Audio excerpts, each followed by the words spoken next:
सुवाल आहे ॾोकरी लाड़काणे खां मोहम्मद यासिर कोरी साहब फरमाइनि था त 10 मुहर्रमुल हराम ते रोज़ो रखणु जाइज़ आहे या न। त मोहम्मद यासिर साहब जे सुवाल जो जवाबु इहो आहे त जी हा, रोज़ो रखणु जाइज़ आहे। सैयद ग़ुलाम यासीन शाह साहब सांगड़ खां कुझु माण्हू 9-10 मुहर्रम ते घर में तओ न चाढ़ींदा आहिनि, इन करे जो इमाम हुसैन जी शहादत इन ॾींहं ते थी हुई।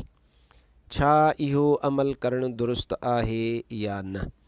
इन सुवाल जो जवाबु ही आहे त जेकॾहिं सॼे जहान वारा सभु तओ न चाढ़नि त पोइ इमामनि सॻोरनि जे ईसाले सवाब जो लंगर केरु तयारु कंदो? ज़ाहिर आहे हर जॻह ते बाहि त ॿरंदी न। लिहाज़ा इहा हिकिड़ी जाहिलाना सोच वा। शरीयत मुतहरा इन खां मनो कोन कयो आहे। तओ बि चाढ़बो, खीर बि पीबो ऐं पंहिंजे घर में जीअं आम तौर ते रहिबो, बल्कि तओ चाढ़े तव्हां मानी पचायो, मानी पचाए करे उनखे हज़रत सैयदना इमाम हुसैन रज़ी अल्लाह ताला अन्हु ऐं शुहदाए करबला जे लाइ ख़ैर ख़ैरात करे छॾियो।